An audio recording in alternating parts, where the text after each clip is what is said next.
You want the moon? Just say the word and I'll throw a lasso around it and pull it down. Look at the stars. The great kings of the past look down on us from those stars. So whenever you feel alone, just remember that those kings will always be there to guide you. I don't think it is very useful to speculate on what God might or might not be able to do. Rather, we should examine what he actually does with the universe we live in. We are all explorers, driven to know what's over the horizon. The most profound discoveries are not necessarily beyond that next star. They're within us, woven into the threads that bind us.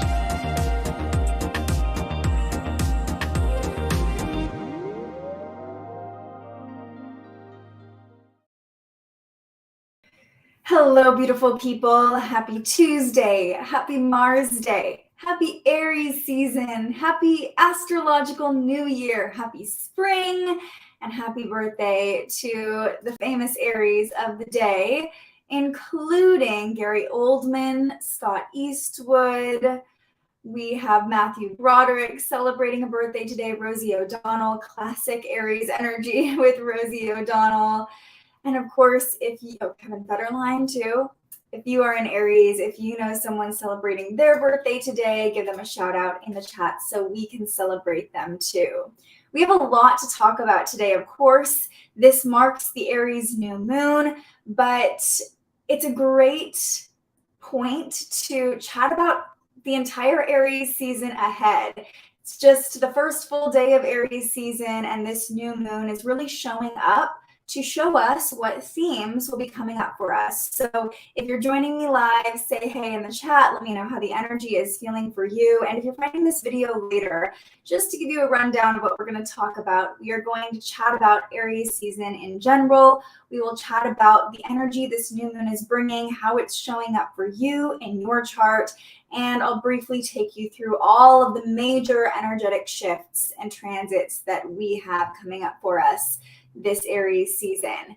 And I appreciate you, Nick. I've been postponing the live stream, and I appreciate those of you who are here who can just roll with me when I am able to show up and be here with you. I appreciate it. I'm back.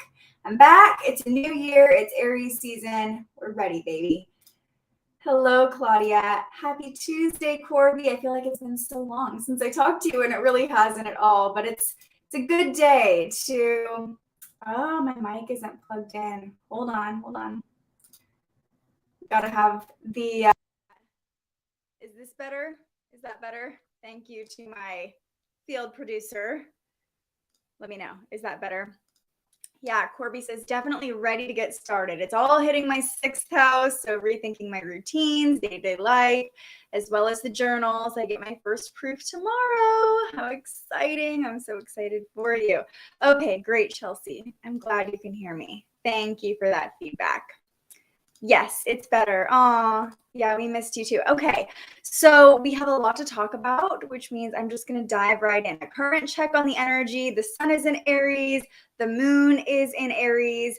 And that's the makings of a new moon. But this new moon is super powerful. This is the chart for the new moon because it's happening, or it happened, I should say, at 0 degrees of Aries. Which is known as the world point. So we'll get into what that means, but if I had to sum up this entire forecast into one word, it would be potential. We are at this point where there's so much potential. It's technically day 2, but kind of day 1 of the new year. Yesterday, the moon was in Pisces, really helping us close the chapter of the last astrological new year, or the astrological year, close the chapter of Pisces season, say goodbye to winter. Today is like full throttle, day 1 of spring. Now, with that being said, if you're not feeling like going full throttle just yet, that's okay too. So I'm right there with you. And remember, again, it's day one. It's just day one. So let's just start by talking about the sun moving into Aries. That happened yesterday afternoon. The sun is still technically forming a sextile to Pluto as well, because remember, Pluto moves into Aquarius on Thursday. So we're still experiencing this sextile between the sun and Pluto can bring up shadows and darkness. It can illuminate those shadows. So might be why some of us, myself included, aren't quite feeling the full energetic jumping into action energy of Aries season just yet. It does feel like we are still in the midst of this transformation. Personally, collectively, we are still flipping the page on the new calendar and adjusting to spring still. So if there's still the rumblings of transformation for you, or there's still some deep stuff that's being illuminated and coming up to be shed and released and make room for new growth, that's totally all right. I just want to give you full permission to feel how you feel. It can be kind of easy, I think, in Aries season to bypass the deeper energetics or deeper feelings, right? Because Aries is that first sign, that raw potential, that raw energy, and it makes us just want to be in go mode, to go headfirst in the direction of our goals, which can be incredibly motivating and driving, which it's awesome. We love the Aries energy, but we can easily burn out if we don't listen to our body as well. So for those of you who are somewhat new to astrology, Aries season marks the astrological new year. Aries is the first sign of the zodiac. It rules the first house in our astrology wheel, in our zodiac wheel. And I like to think of Aries as baby energy, newborn energy. I look at the zodiac wheel as an evolution from Aries being the beginning of life all the way through the signs to Pisces being end of life, carrying all the wisdom of the signs before it. And Aries season is like a hard reset, fresh start. It's like a reboot energy. And we're starting another lap. I say it's like a baby or a newborn because Aries is like that ball of pure energy. It's ruled by Mars. And if you've ever been around a newborn or a baby, when they scream, right? When they cry, it's like every being in the room can feel that pure energy, that pure emotion.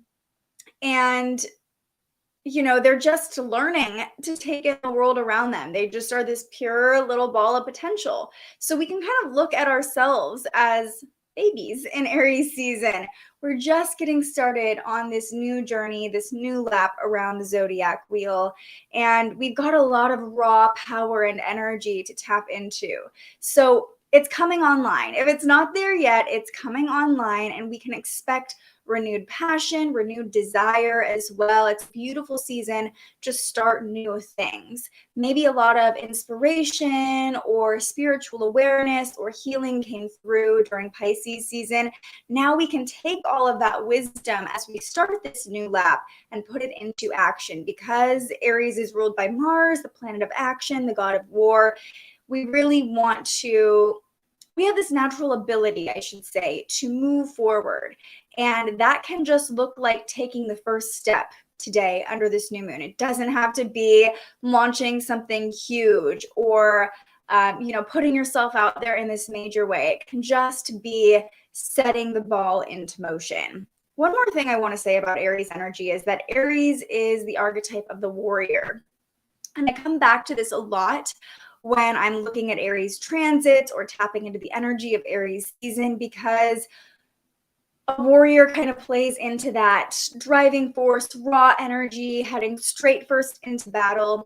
But with Aries ruling the first house, the house of self, of purpose, of who I am, what I want, what I'm here to do, it's really important for us to tap into our why behind the steps we're taking, behind the actions we're taking, to tap into our purpose. warriors know what the purpose is, right? They know they're defending their country, they're defending their queen, depending on what war and time period we're talking about. They have a mission. So under today's Aries new moon, it could be a powerful practice if you're not quite feeling like you know which direction you're going, or you know what step to take, to just tap into your mission. What am I here to do? What's important to me? Who do I want to be? Starting Aries season by asking these questions, maybe doing a little bit of reflection, and knowing that the steps, when you're connected to your purpose, when you're connected to your why, the steps will naturally unfold ahead of you. It's easier to see the path forward when we know in general what direction we are heading. Hi, Court. Hi, Nikki. So that's just my little wrap up of Aries season. Yesterday, as I mentioned, the dark moon was in Pisces, kind of this nice transition from Pisces season to Aries season. But today, the dark moon in Pisces made a couple connections before the new moon, and I want to chat about those just for a moment. So early this morning, actually overnight, we had a conjunction to Neptune. So if you had some weird or powerful dreams last night, the moon conjunct Neptune really taps us into our subconscious. The Pisces moon at 6 a.m. Pacific time, so 9 a.m. Eastern time, squared Mars. I hope that showed up great for you, because personally, I did not get the benefits of the moon squaring Mars. It can definitely create irritability, restlessness, agitation, but when the moon squares Mars, it can also have us jumping out of bed, jumping into action.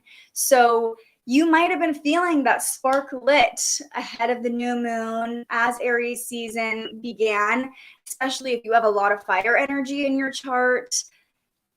This is a great new moon for you. In fact, as we start to talk a little bit more about the new moon, this is a great point to pull out your birth chart. If you don't have a copy, you can get one on my website. Just scan the QR code or head to thespiritualjournalist.com/birth chart. But if you have a copy, pull it out and see, where does the beginning of Aries fall in your chart? What house does it fall in? Because this new moon being at 0 degrees makes it very easy to identify where it's falling in our chart, what it's activating, and what area of our life is going to be affected by Aries season as a whole, or at least the beginning of Aries season. So as I talk about the dark moon, it's a good time to pull out your chart and just see, where is the moon right now for you. So the moon squared Mars kind of makes us agitated, restless, irritable, maybe even a little angry if there's any unresolved emotions, with it being the dark moon in Pisces, a very sensitive sign. But there is also this energy of catharsis this morning, because shortly after, the moon formed a sextile to Pluto at the 29th degree. Pluto's still hanging out at the 29th degree of Capricorn. So there's this, again, restless energy of like, okay, I'm ready to transform. We're ready to get on to Pluto and Aquarius. We are ready for the new moon in Aries. That just kind of feels like the energy of the day earlier in the day, like restlessness, wanting things to change, wanting to transform, wanting to take the next step. Then we have the new moon at exactly 10:22 a.m. So let's really tap into the new moon energy that we're feeling for the rest of the day now. Basically, the moon moved into Aries and instantly became a new moon. The moon moved into Aries at about 9 a.m. Pacific time. The new moon was at 10:22. Hey, Rachel.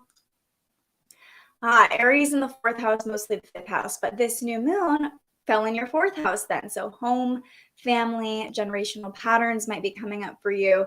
Again, now that we are talking about the new moon, take a look at where 0 degrees of Aries falls in your chart. 0 degrees of Aries, if we're just looking at a standard zodiac wheel, would be the rising, would be the ascendant of the zodiac wheel. So this is known as the world point, because generally when we have a transit at 0 degrees of a cardinal sign like this, specifically 0 degrees of Aries, the degree that's ruled by Aries, we are all affected by it in some way. So knowing where it's showing up in your chart is going to be helpful. But oftentimes when we have a major transit like this on the world point, there happens to be big shifts happening on the world stage as well. And I won't get into all of the news playing out right now, but just a few keywords that come to mind: climate change, TikTok, Donald Trump, lots of things happening on the world stage right now. And I think the restlessness will probably continue all week, or this expectation that something big is about to happen, unless something big really does happen in the next couple of days, because collectively we're also all aware of Pluto getting ready to shift into Aquarius. Pluto is going to be at a critical degree, not only until it shifts into Aquarius, but probably for a week or two after that as well. So expect some big collective shakeups happening right now in the next couple weeks as well. Really, this Aries season in general feels like this portal we're stepping into, because we have this new moon in Aries at 0 degrees.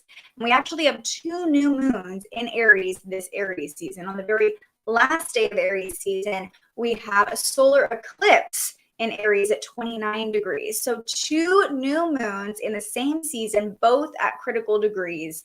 And of course, we will talk about it at the end of Aries season, but whatever you are visioning or tapping into or taking the first step on under this new moon, even just setting an intention under this new moon, will likely have some sort of culmination point, impact, or even some sort of big outcome or result when the moon hits 29 degrees in Aries and we experience a solar eclipse. So, apparently my Wi-Fi is struggling. Well, we should we're going to keep going.